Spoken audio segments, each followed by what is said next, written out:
answers. News 12 Law Call every Sunday night at 11:30. Ladies, hey, you shake it. P-E-Y-I-N-C-E.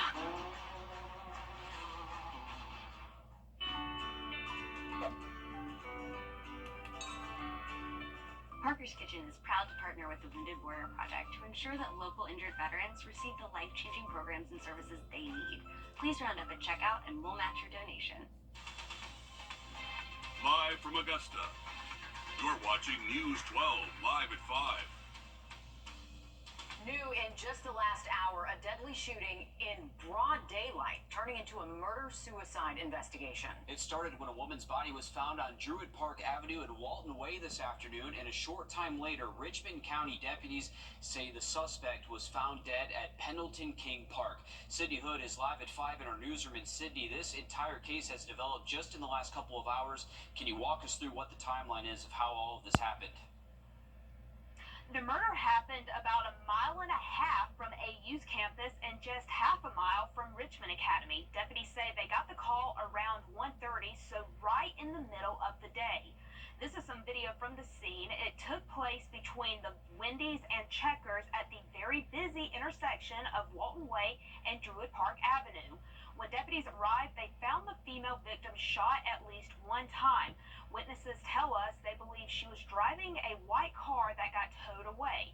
For about an hour, deputies searched for a suspect, and then around 2:30, deputies located the suspect's vehicle at Pendleton King Park, about 2 miles from where the homicide took place.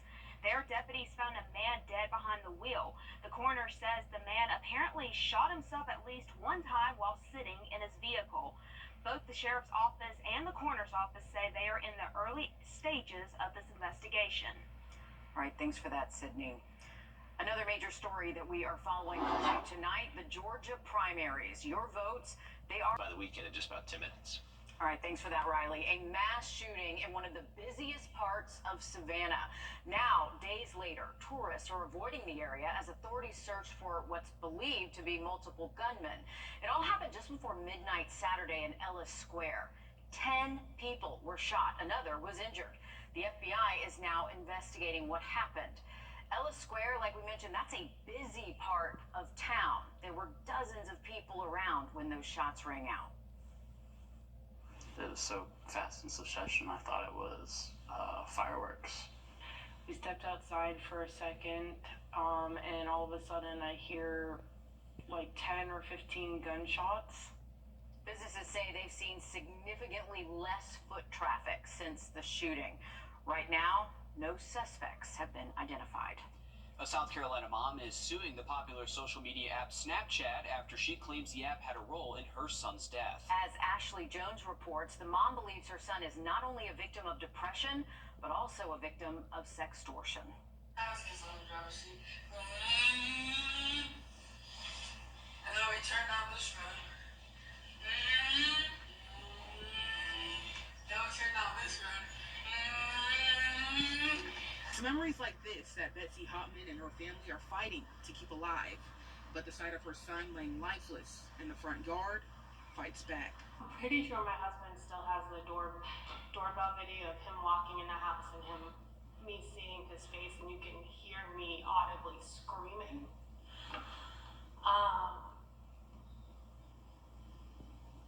It's a mother's worst nightmare. Timothy was a student at Alice Drive Middle School. His mother says he made good grades and was a typical teenage boy. He was just a goofball. He loved life. He loved his brothers. He loved baseball. He loved his sister. But Hopman believes someone robbed her son of that innocence by way of Snapchat. She says the days leading up to his death, there was a change in Timothy's behavior. He began sleeping in more and became reserved. It wasn't until after Timothy's death and the Sumter Police Department seizing Timothy's phone that Hopman learned someone had been demanding a daily payment of at least $35. Hopman believes it was in exchange of a sexually explicit photo of Timothy to not be leaked. The fact that someone whom I'm assuming was an adult, and I don't know, thought that they could take advantage of a young child and essentially robbed him of his life. Hopman says this wasn't the first time Timothy ran into issues with the app. She says a few months prior, she confiscated his phone after learning a woman sent a sexually explicit video to Timothy. Half of the young teenagers who exchange explicit photos end up being a victim of sextortion. So this is a growing threat. Joe Cunningham is an attorney representing Hot Men. The lawsuit filed on May 17th alleges that Snapchat failed to implement adequate age verification and other safeguards to protect vulnerable minor users from connecting with and being exploited by adult predators. We're seeing bad actors come onto the platform and not being properly vetted. You know, a lot of these online dating websites have more stringent guidelines and thresholds to meet than a platform like Snapchat. If you or someone you know is struggling with suicidal thoughts, please reach out to the Suicide and Crisis Lifeline at 988. Meanwhile, the lawsuit is asking for $10 million in damages. As to who was behind that blackmail, the Department of Homeland Security is still investigating. After 2 desperate weeks of searching for a missing South Carolina girl, deputies say 11-year-old Ruby Guevara is alive and safe. She was found today all the way in Maryland. 21-year-old Rafael Garcia is charged with kidnapping and contributing to the delinquency of a minor. He's waiting to be extradited back to South Carolina. The sheriff's office says they are working to get the girl back home now. They say her family knew Garcia as well. Gates are back open and operations online after more than a day of software issues for the South Carolina Ports Authority. Yesterday, all marine terminals were closed and also pushed back the opening of the ports today until around 11 a.m. or so. Port officials deny any evidence of a cyber incident. It's still unclear how much these issues have cost the Port Authority. Riley? Well, we are enjoying another beautiful afternoon across the region, and dry weather should continue most of this week until the weekend. We'll have a look at those rain chances just after the break. Time and Temp, brought to you by your First Alert weather team. I'm here for you. I'm Nora O'Donnell with the CSED News.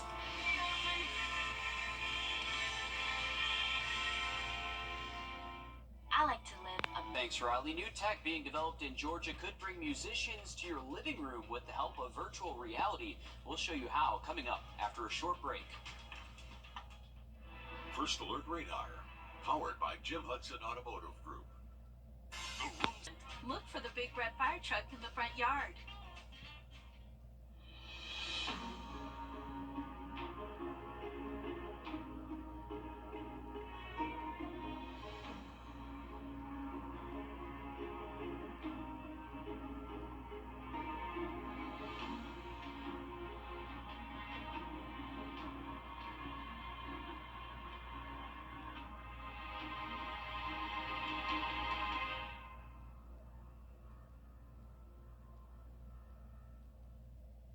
Picture this, your favorite musician sitting right in front of you playing a song, and it's all happening right inside your own living room. Okay, that's pretty cool. Virtual reality is now making this possible. Chelsea Beamfor spoke with the Georgia team behind a new app.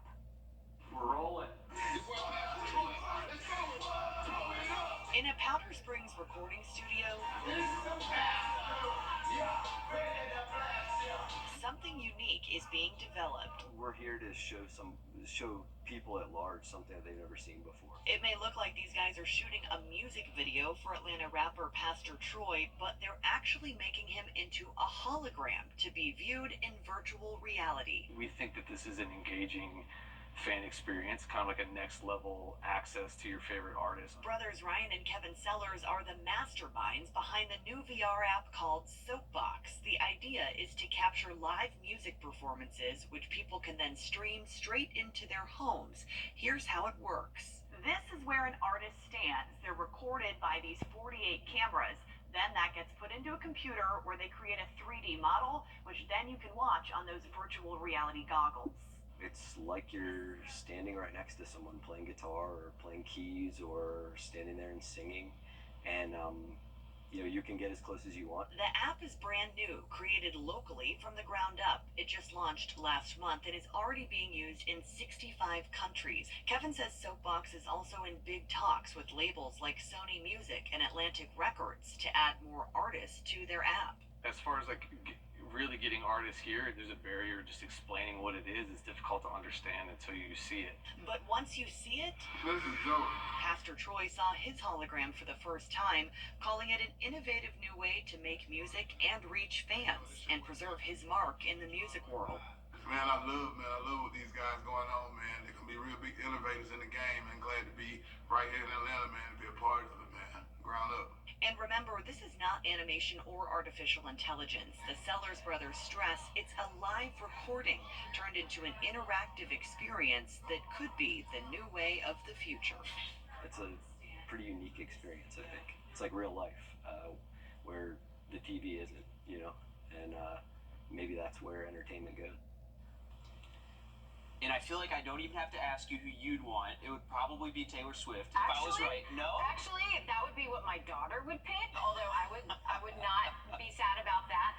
I would like Stevie Nicks in my living room. Oh, that's a good one too. What about you? Mine would probably be Post Malone, if you know what that is. I was just making sure. Face tattoos. I know. He actually did a song with Taylor Swift, by the way. He did do that. That's the only reason you know. I know Oh, son of Post Malone. Do you see what I have to put up with all the time? I'm sorry. I apologize. Just because I'm 20 years older doesn't mean I don't know your music, Phil. Oh, No, Maryland's is a great musical year. Hey, I got something to bail you out. It's Tuesday. We got our latest sunshade winner, sponsored by Plunkett Heating Air. Congratulations to William Kippenberg from Augusta, Georgia. To get your own sunshade, all you have to do is go to wrdw.com, click on contest, and you can enter your email right there. I'm going to look at the forecast just after a short break. Growing up in this country, I am foundation repair experts. Trust Chief Meteorologist Riley Hale for your first alert. For the weekend, just about 10 minutes. All right, thanks for that, Riley. Major developments unfolding in the deadly afternoon shooting that the coroner is now ruling a homicide-suicide. Our crews were on the scene of Druid Park Avenue in Walton Way this afternoon, where a woman was shot to death and was laid out in the street. The coroner pronounced her dead on scene. Just a short while ago, we learned the coroner found the male suspect in this parked at Pendleton King Park, dead from an apparent self-inflicted gunshot wound. Now, this is still a very active investigation. We will update you as soon as we learn more. New details in the deadly police chase in Edgefield yesterday afternoon. The coroner identifying the victims as two teens, 19-year-old Ashley Price and 18-year-old Joshua Brooks. South Carolina Highway Patrol says they were killed during a pursuit when a car and a log truck crashed into one another in front of the National Wild Turkey Federation. The teens were pronounced dead at the scene. No word yet on how that pursuit started. New today, a lawsuit is shedding light on claims that a deaf woman was denied her rights to an interpreter during her arrest in Aiken County. Now, in this lawsuit, Jody Bennett claims she could not hear the beep to know her items had been scanned at Walmart self-checkout back in June of 2022. Bennett claims she paid for the items that did scan and was walking out the door when she was stopped by an employee. The lawsuit claims Bennett offered to pay for the unscanned items, but the employee still called the police. Bennett claims she asked for an interpreter, but the officers did not follow through, and according to the lawsuit, proceeded to handcuff her from the back and arrest her.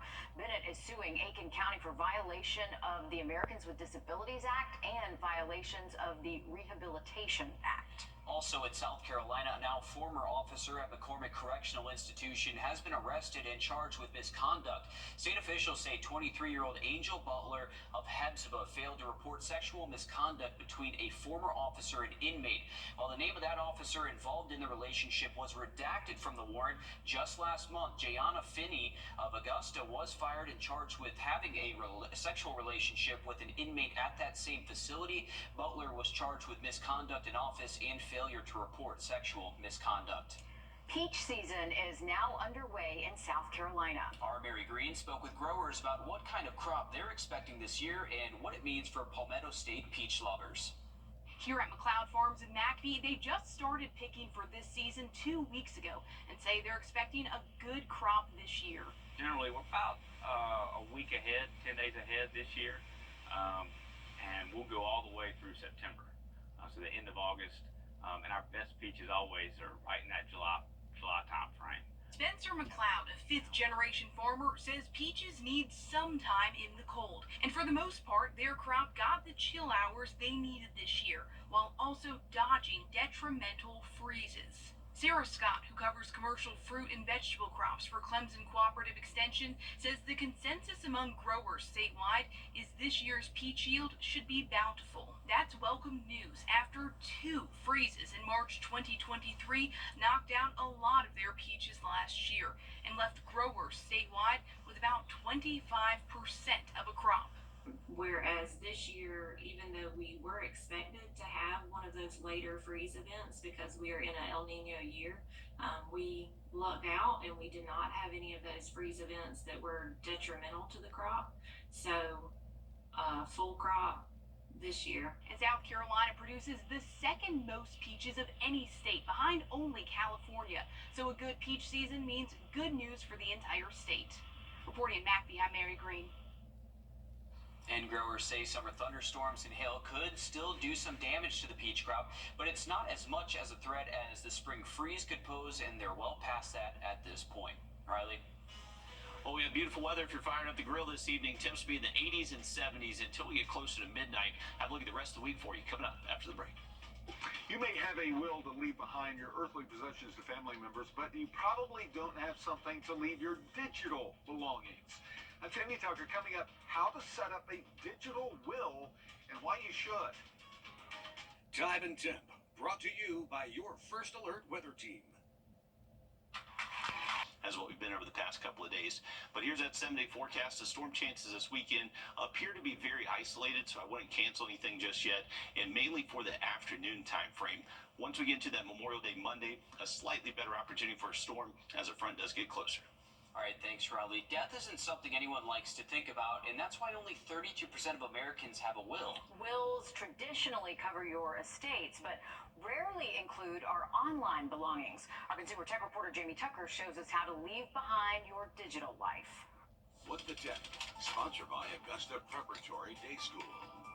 Think about everything you have online. Photos in the cloud, bank accounts, credit cards, email, social media accounts. What happens to all of that when you die? It's really hard to get into those accounts without the username and password. Of course, you don't want to give someone your username and passwords right now.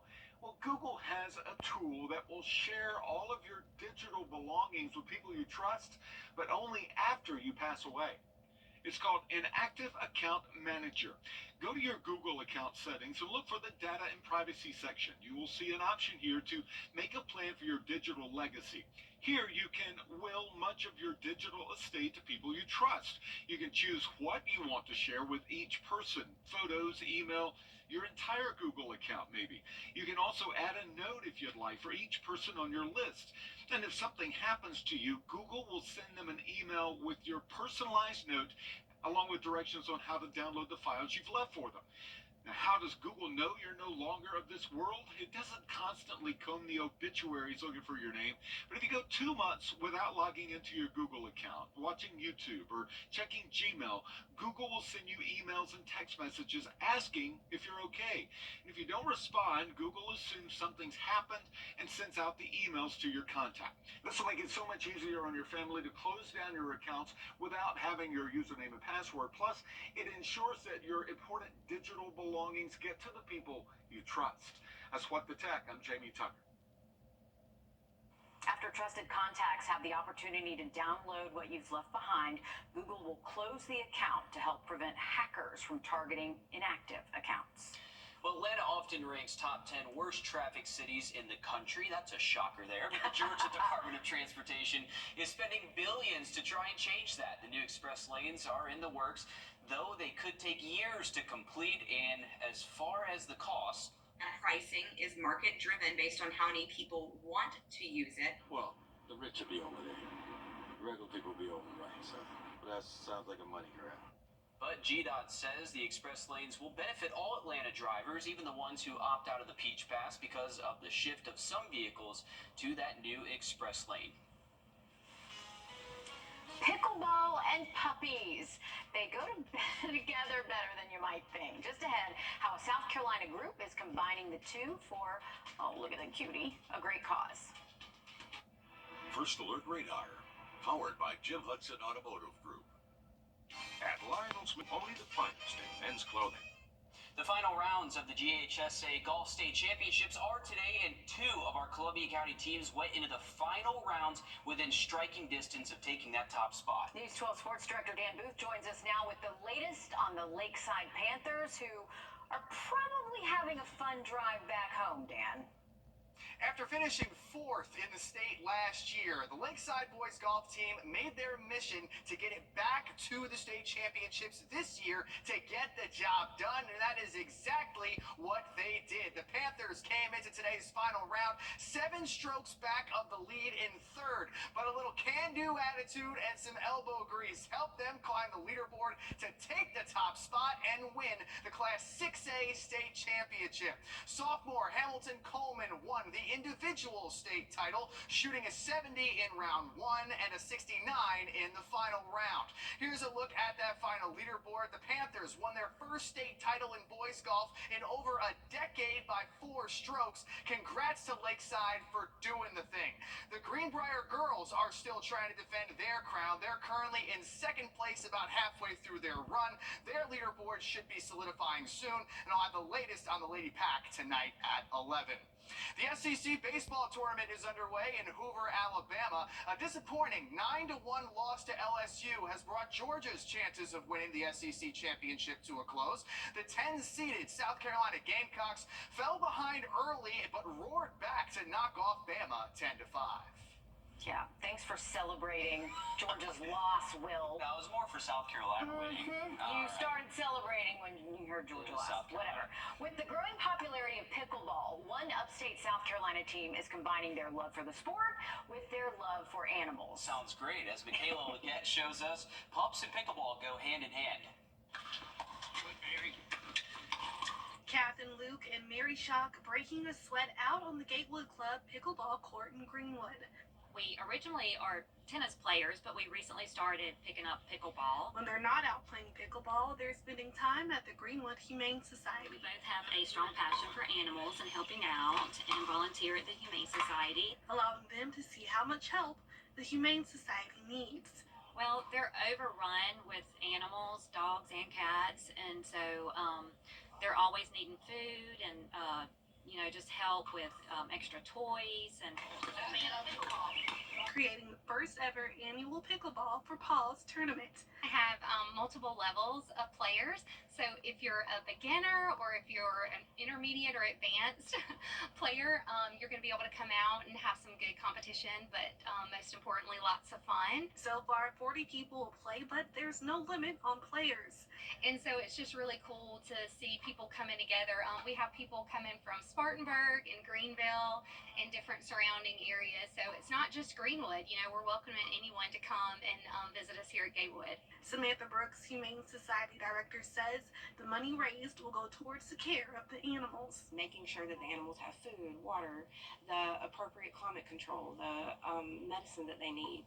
Just anything that the animals need, that's what the money will go towards. Luke and Shock hope players will walk away with the best prize of all, a forever friend. Come out that day, you'll also be able to meet some of the animals that are hoping to find their forever home. Oh my goodness. What a great idea. I cannot with those puppies. Greenwood, South Carolina, by the way, is about an hour's drive from Augusta, a little bit more. The tournament is happening on June 15th at the Gatewood Club, if you're interested in that short drive to attend. Of course, our local animal shelters would be just as thrilled for donations if you don't want to make that drive, but it's not too far away. The puppies were just falling asleep in their arms there. I know. I want to go pet a puppy now. What a great idea. Stick with us. We'll have more news and weather after a short break. Massive markdowns like never before. At Waynesboro Chrysler Dodge Jeep Ram, save over $7,000 off new Rams. When others say no, we say yes. Take the short drive on Highway 25. Good to go Waynesboro.com. And Burkell. To get you the compensation you deserve. Urgent notice from Waynesboro Chrysler Dodge Jeep Ram. Save $4,000 on new Jeep Compass Sports. Now $26,400 in Waynesboro. Beat the deadline now through the end of the month. Good to go Waynesboro.com. A true rags to riches story out of South Carolina after a street dog becomes a tour dog. The bus driver for American country singer Tim McGraw made a stop by the Greenville County Animal Shelter and adopted this adorable pup, Banana Nut. Oh, Banana Nut is hitting the road and living the rock star life with his new dad now.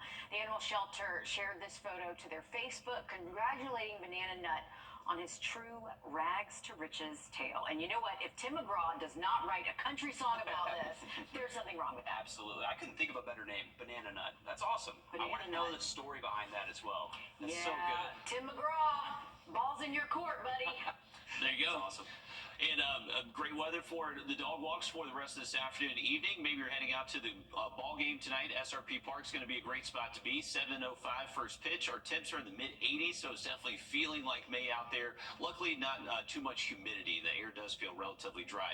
Not much rain in our forecast the rest of this evening, and luckily staying dry for tomorrow and even over the next couple of days. The only concern tomorrow morning is that there could be some dense fog, so check out that if you're going to be on your morning commute. And then not much rain until we get to the weekend. Even then, looks to be very isolated. All right, thanks for that, Riley, and thanks for watching Live at 5. Remember, polls close in 1 hour for the Georgia primaries. You still have time to vote. Dating.